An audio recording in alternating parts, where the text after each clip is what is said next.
देखिए, आज हम लोग का टॉपिक है किसी बिंदु x1 y1 से सरल रेखा ax plus B Y plus C बराबर 0 के बीच की दूरी। ठीक, इसका बीच की दूरी होता है, डायरेक्ट हम लोग लिखते हैं d बराबर a x1 plus B y1 plus C बटे under root A square plus B square होता है। ठीक, तो d निकालना है, कैसे करेंगे? a लिख लेंगे और x के स्थान पे a वाला लिखेंगे x1 प्लस b लिख लेंगे यहाँ से y के स्थान पे y1 प्लस c और बटा अंडर रूट में a square plus b square. ये क्या था? किसी बिंदु से सरल रेखा के बीच की दूरी। तो आज हम लोग जो है इस सूत्र का निगमन करेंगे। यह परीक्षा में आता नहीं है, फिर भी जो है हम इसका डेरिवेशन कर दे रहे हैं। चलिए, इसमें क्या करना है? माना कोई सरल रेखा ax plus B Y plus C बराबर 0 है। ठीक,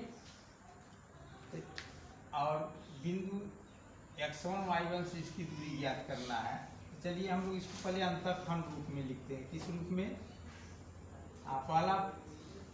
पहला स्टेप इसका क्या है? इसको हमें अंतःखंड रूप में लिखना है। किस रूप में? अंतःखंड रूप में कैसे लिखा जाता है? इसको उस साइड भेजते हैं, ax प्लस बी वाई बराबर माइनस सी। फिर क्या करते हैं? दोनों पक्षों में माइनस सी से भाग देने पर कितना हो जाएगा? a x बटा minus C plus B Y बटा माइनस सी और बराबर माइनस सी बटे माइनस सी।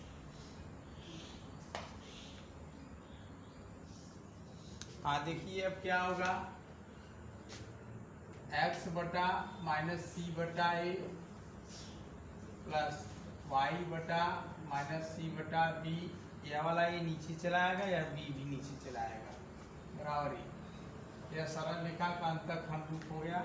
अब इसको हम लोग जो है कार्तीय तल पर निरूपित करते हैं।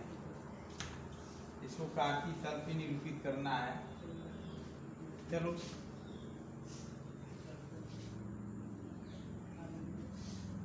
x अक्ष हो गया, ये y अक्ष हो गया, ये सरल रेखा हो गया हमारा ए बी। यहाँ ए है, यहाँ क्या है? तो x अक्ष पर कितना अंतःखंड कटा है? यह मूल बिंदु है, माइनस सी बटा ए। y अक्ष कितना है? माइनस सी बटा बी। यहाँ हम लोग पी क्यू मान लेते हैं, यहाँ मान लेते हैं क्यू, यहाँ मान लेते हैं आर, और एक बिंदु है दिया है, उसको मैं पी मान लेता हूँ। पी x1 y1 है, क्या है? ठीक है, तो x अक्ष पे जो अंतःखंड कटा है वो क्या है? माइनस सी बटा है, y अक्ष पर कितना है? माइनस सी बटा बी। ठीक, तो q के निर्देशांक क्या होंगे? ध्यान से देखो, q के निर्देशांक क्या होंगे? पहले भुज लिखा जाता है माइनस सी बटा ए कामा 0, और y एक्स अक्ष पे कोटि क्या होता है? 0। और r के निर्देशांक क्या है? r के निर्देशांक हमारे यहाँ पहले देखो, y अक्ष पे भुज 0 होता है और कोटि यह वाला ऊंचाई है माइनस सी बटा बी। ये इतना समझ आया? अच्छा, अब क्या करते हैं हम लोग? p को q से और r को p से, माने p को q और r से मिला देते हैं, तो हमारा एक त्रिभुज तैयार हो गया। क्या हो गया? त्रिभुज तैयार हो गया। हमें क्या चाहिए? इस बिंदु से इस रेखा के बीच की दूरी। तो हम क्या करते हैं? दूरी निकालना है तो लंब डाला जाता है। देखो, सबसे छोटी दूरी लंब ही होता है। क्या होता है? लंब। लंब डाल देते हैं पी एम। यहाँ आप लिखेंगे रेखा पी क्यू क्यू आर पर पी एम लंब डाला जिसकी दूरी p है। ये वाला दूरी कितना है, कितना है p, या तो d लिखो, कोई दिक्कत नहीं, d मैं लिख देता हूँ। ठीक,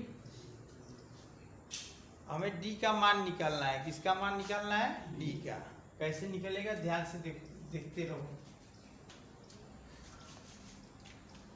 चलो हम लोग क्या करते हैं, अब एक स्टेप हो गया, दूसरा स्टेप है, तीसरा चलते हैं ना। अब क्या करना है हमें, इस त्रिभुज पी क्यू आर का क्षेत्रफल हम दो तरीके से निकालेंगे। कितने तरीके से, हाँ, एक निर्देशांक दिया हुआ है, पी का भी दिया है, क्यू का दिया है, आर का, उससे निकालते हैं। त्रिभुज पी क्यू आर का क्षेत्रफल हम दो तरीके से निकालेंगे।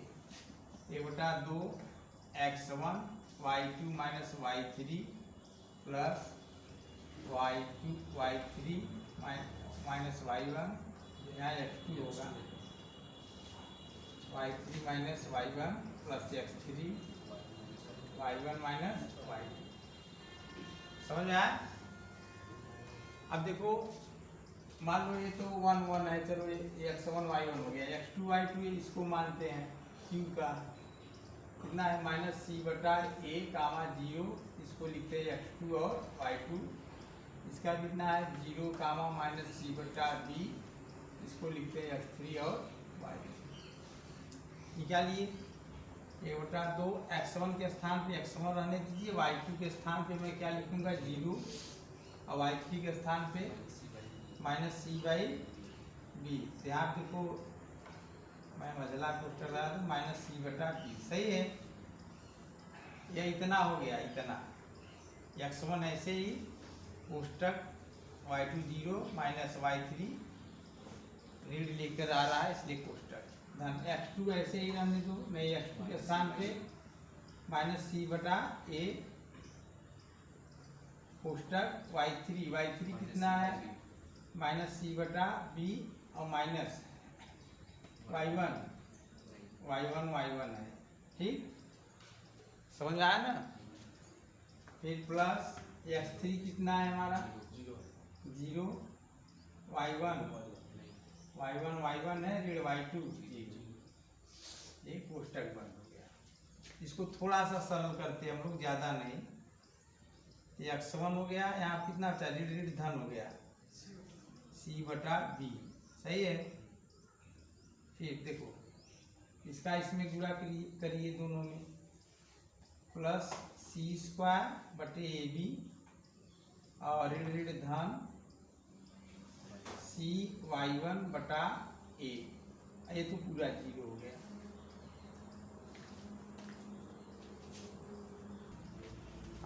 देखिए ध्यान से, त्रिभुज का क्षेत्रफल ऋणात्मक तो होता नहीं है, ये हमेशा धन आता है, इसलिए हम यहाँ माड लगा देंगे। थोड़ा सा माड लगा दीजिए, माड लगा दीजिए यहाँ पर भी, और माड। ठीक, अब इसका लस ले लीजिए, एलसीएम लेते हैं हम लोग। एलसीएम लेंगे तो 2 माड लगा रहेगा। इसका लस लिए हम तो जो है ए बी लस होगा ना, ए बी क्या होगा, बी से कट जाएगा, ए बचा ए सी x1, सही है। यहाँ क्या होगा प्लस c², यहाँ होगा प्लस BC y1। ठीक, अब देखो क्या है, सब में क्या मिल रहा है, पहले अक्षर का मान लो, 1/2 बाहर हो जाएगा, ए भी बाहर हो जाएगा, और सी सब में मिल रहा है, ए भी बाहर। ये माड में से निकलेगा तो माड रहेगा ना, बराबर, या तो ऐसे कर लो, माड में 1/2 c/ab मैं बाहर कर लिया, क्या बचा, माड में बचेगा ax1 plus by1 plus c। नहीं समझे क्या, मैं फिर से समझा दे रहा हूँ। 1/2 ए बी बाहर हो गया, यहाँ पे सी तीन में कॉमन ले लिए थे, ए x1 बचा यहाँ, और इसको लिख लिए पहले by1 और c को बाद में। ठीक, तो हमारा त्रिभुज PQR का क्षेत्रफल ये आ गया।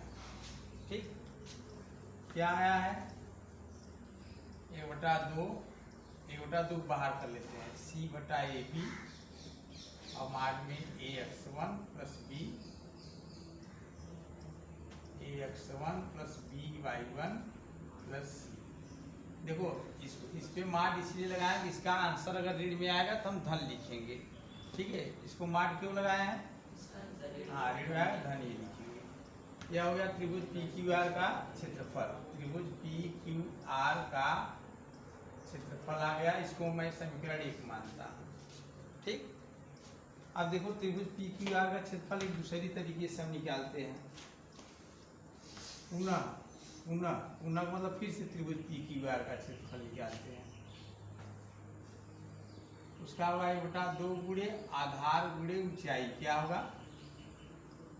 1/2 गुणे आधार गुणे ऊंचाई।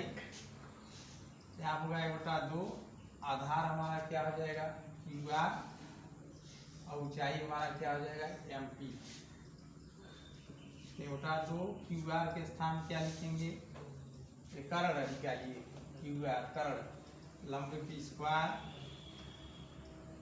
आधार की स्क्वायर प्लस लंब की स्क्वायर। ये QR हो गया। MP कितना है हमारा? D है। कितना है समझ में आया? इसको थोड़ा सा सरल करते हैं हम लोग। C²/A², गुणे D।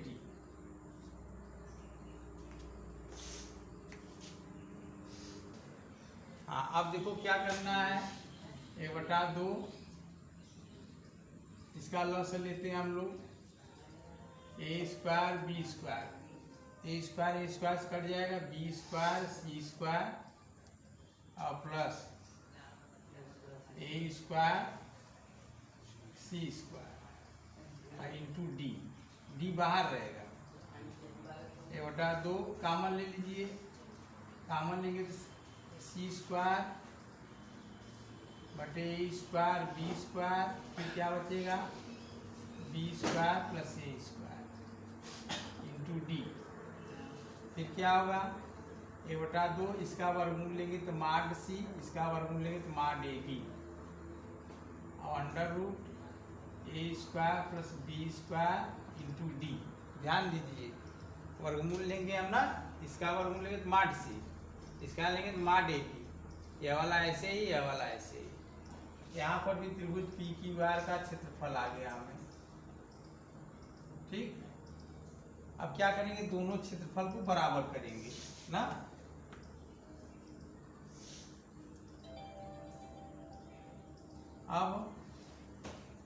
अब हमें क्या करना है, त्रिभुज PQR का क्षेत्रफल वह वाला भी था, यह वाला भी है, दोनों को हम लोग बराबर करते हैं। बराबर करेंगे क्या हो जाएगा, ध्यान से देखो, पहले इसी को लिख लेते हैं।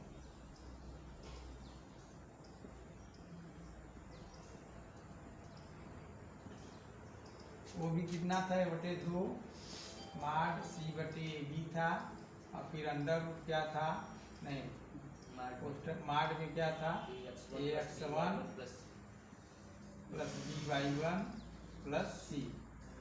ठीक, या इससे गया या इससे गया, बचा हमारा क्या A² plus B² into D बराबर AX1 plus BY1 plus C, वो भी माड में।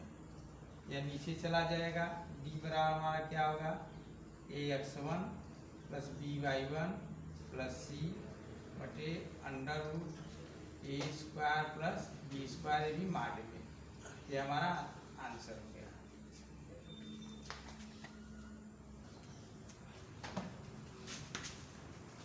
तो किसी सरल रेखा का किसी बिंदु से दूरी D बराबर हमारा क्या हो गया AX1 plus BY1 plus C बटे under root A² plus B²।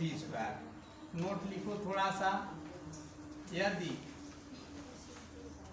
x1 यदि बिंदु मूल बिंदु हो, यदि बिंदु क्या हो मूल बिंदु हो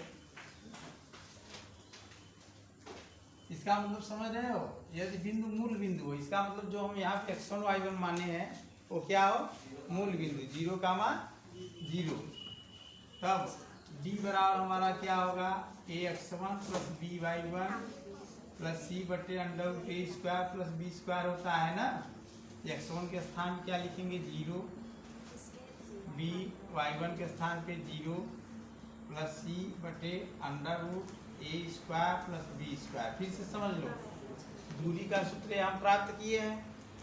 x1 के स्थान पे 0, y1 के स्थान पे 0 रखना है, क्योंकि यहाँ बोला यदि बिंदु मूल बिंदु हो, क्या हो, यदि बिंदु जो ये वाला बिंदु है क्या हो, मूल बिंदु हो जाए, तब x1 के स्थान पे 0, y1 के स्थान पे 0, तो हमारा d बराबर कितना आ जाएगा, माड c बटे under root A square plus B square. क्या हो गया, अगर मूल बिंदु से दूरी पूछे डायरेक्ट ही सूत्र लगाए, यह लगोगे तब वो आए, लेकिन डायरेक्ट लगाए तो ताज भी लाइन बची है। ठीक, चलो अब आगे चलते हैं, थोड़ा सा एक नोट और है, चले।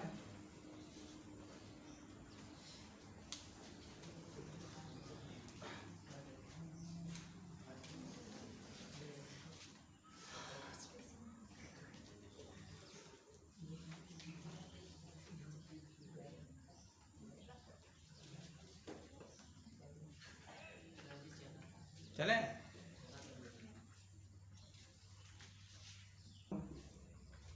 दूसरा नोट, दो रेखाओं के बीच की दूरी, दो रेखाओं के बीच की दूरी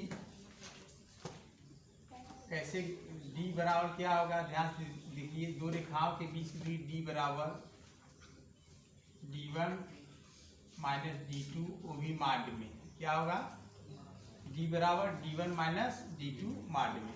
अब देखो d1 क्या होता है, दो रेखाओं में से एक रेखा है, एक रेखा है, इसके बीच की दूरी ज्ञात करनी है, तो दोनों रेखा जो समांतर होंगे तभी बीच की दूरी निकलेगा। ठीक है, यहाँ भी तो दो समांतर रेखाओं,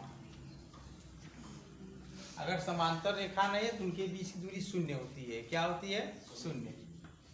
फिर से समझ लो, जैसे देखो यह एक रेखा या रेखा है, इन दोनों के बीच की दूरी पूछेगा क्या होगा, शून्य, क्योंकि ये दोनों एक जगह जाके मिल जाएंगे। ठीक, अब तो यहाँ पे इसीलिए हम लिखे दो समांतर रेखाओं के बीच की दूरी d बराबर क्या होगा, माड d1 माइनस d2। d1 क्या है, मूल बिंदु से पहली रेखा की दूरी, मूल बिंदु से पहली रेखा की दूरी या डाले गए लंब की माप। d2 है मूल बिंदु से दूसरी रेखा की दूरी, d1 है मूल बिंदु से पहली रेखा की दूरी, d2 है मूल बिंदु से दूसरी रेखा की दूरी। अब फिर दोनों का अंतर ज्ञात कर लेंगे तो दोनों रेखाओं के बीच की दूरी हो जाएगा। इसको कर लीजिए।